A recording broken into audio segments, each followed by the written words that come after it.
the debate surrounding the Electoral College, obviously, this committee comes to the decision of the Electoral College, the compromise. What were the other sort of agendas that some of the delegates had surrounding how to choose the chief executive? Was there a push for a popular vote even back then? There was a push for a popular vote, a small push. There were some people who thought that there should be a popular vote. Benjamin Franklin was one of them. Um, and notably, James Madison came out in favor of a popular vote. Because basically, Madison's logic, I mean, he's so, you follow this through, he's so rigorous in his logic, uh, and but he basically says, he seems to be thinking on his feet as these debate, because this isn't right at the beginning of the convention, but he's saying, well, look, uh, president has to be chosen either by some group of selected people or by the people themselves. And any group of selected people, has problems. There were ideas, for example, that the governor should choose the president.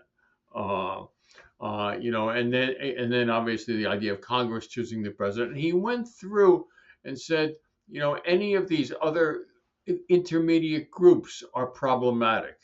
So let's have the people themselves choose the president.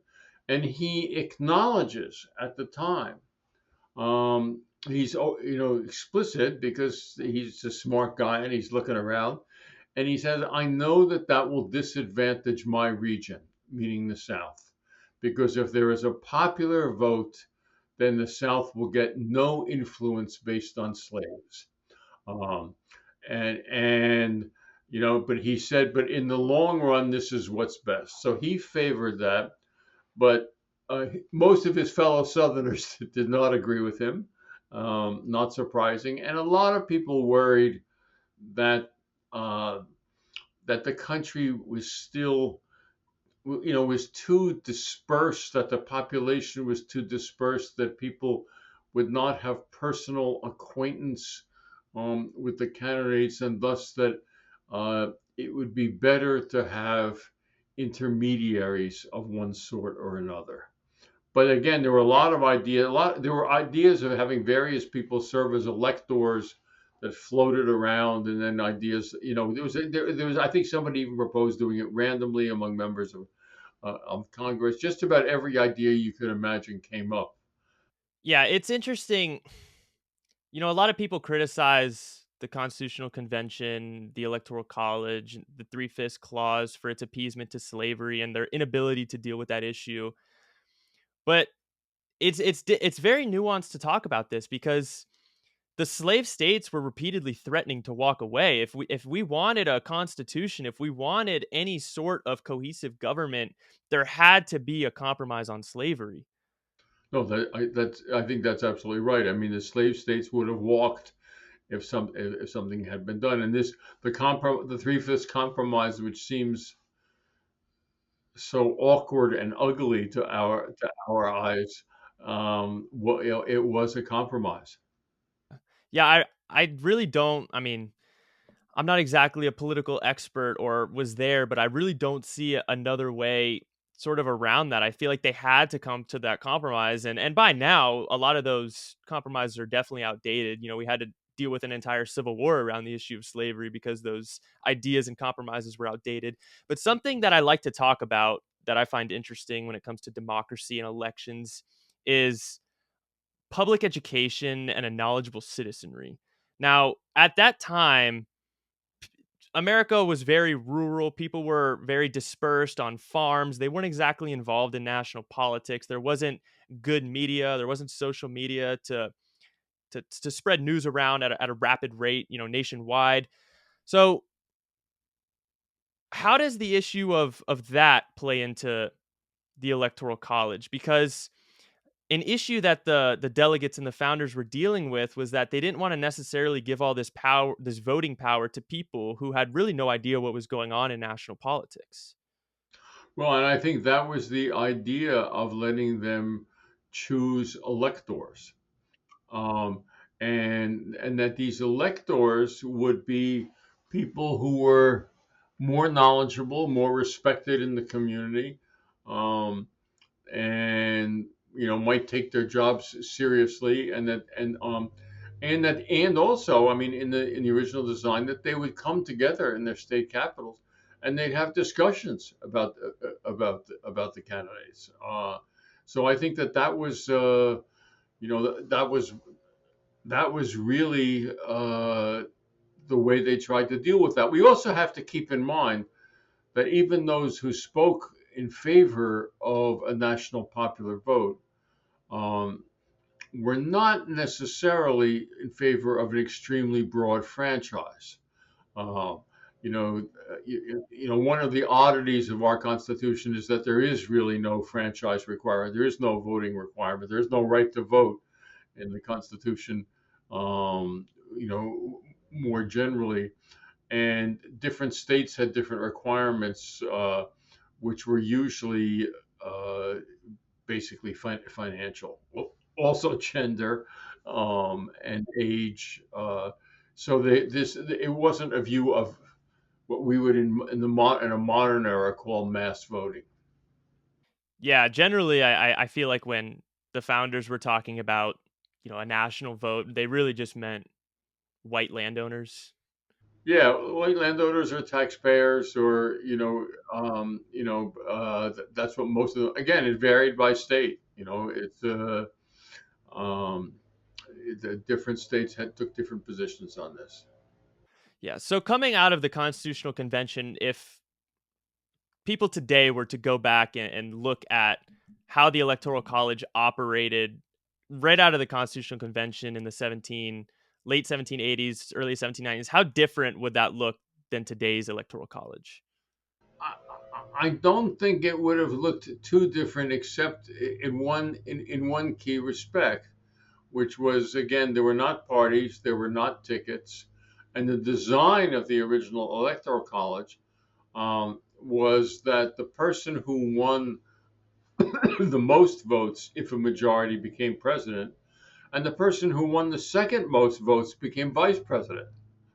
Um, and that's how we ended up with Adams as president and Jefferson as his vice president, even though the two at the time were somewhat bitter rivals who years later became good friends. Um, so that was really a very different design, but then at the same time, I mean, it's this very uh, it's a little bit if you build one, they will come. You create a competitive political system, and then parties emerge. Um, and parties are emerging in the 1790s, even though they're not calling themselves that.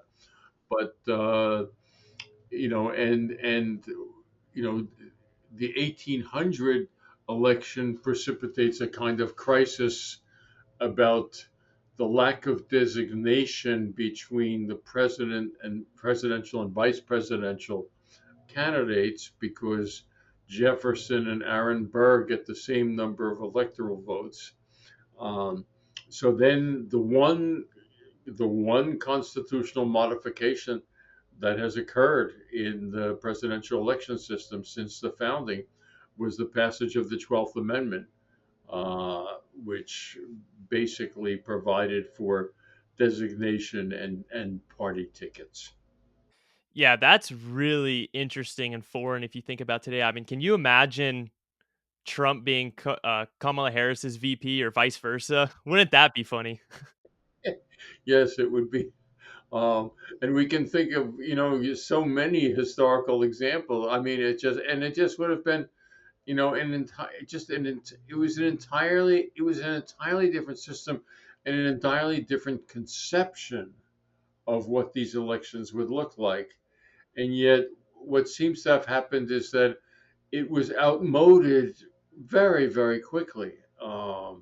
And to save themselves from another crisis, such as occurred in 1800, they modified the Constitution.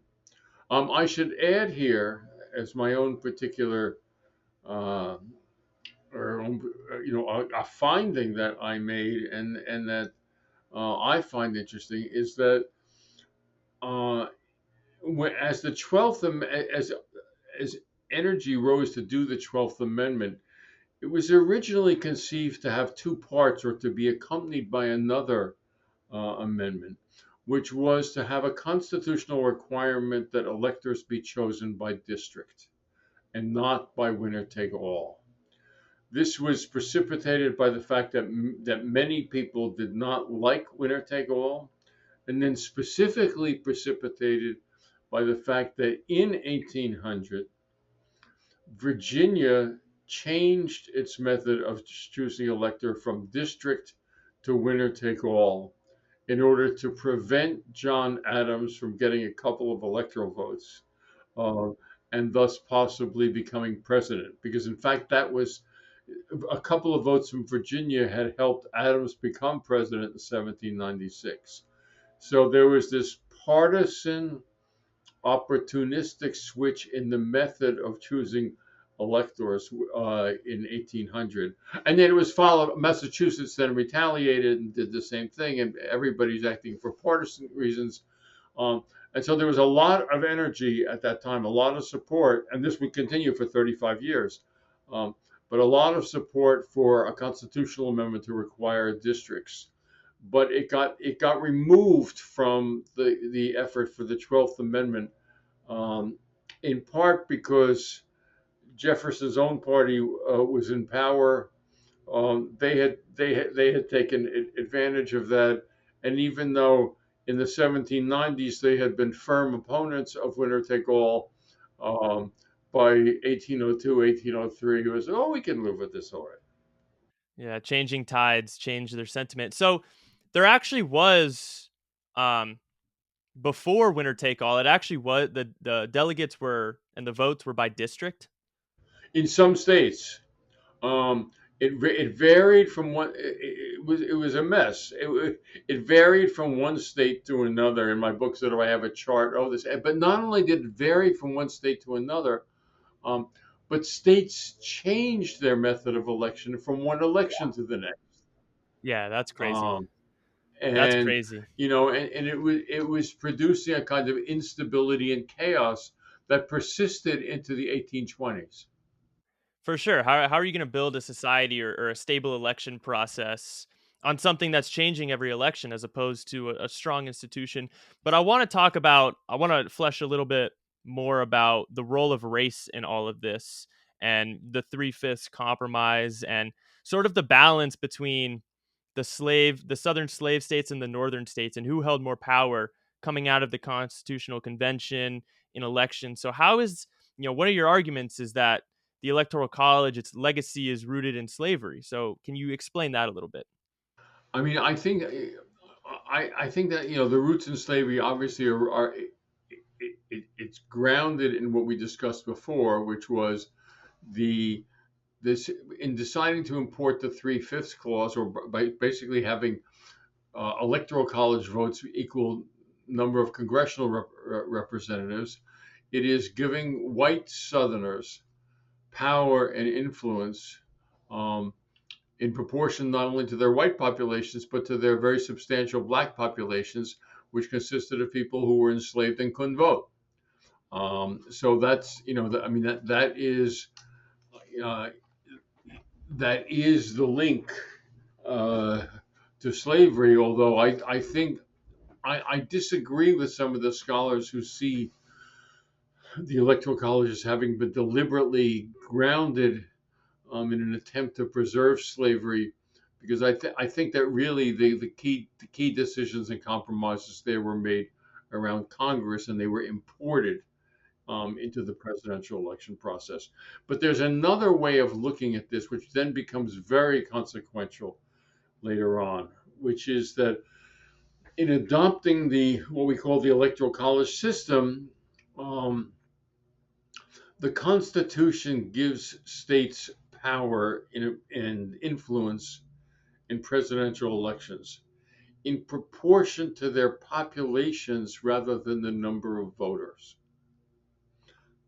Um, so that Virginia will get X number of electoral votes uh, in a presidential election, no matter how many people turn up. Um, and this becomes, I may be getting ahead of the story as you want to narrate it, but this becomes extremely important after the Civil War, after slavery is abolished, and the Three-Fifths Clause uh, is abolished. And what happens, after the Civil War, there are a couple of decades when many African Americans are voting and are participating in politics, and then they are driven out again by various state laws. And they're disenfranchised, and at the point at which they are disenfranchised, which is the late 19th century, at that point, white southern states and white Southerners are benefiting from what one might call the Five-Fifths Clause rather than the Three-Fifths Clause, because in fact African Americans are counting 100%, not two, not three-fifths. They're counting 100% towards representation in Congress and thus towards electoral votes, um, but they are still not voting. So in fact, the racial disparity is even greater in 1900 than it was in 1800.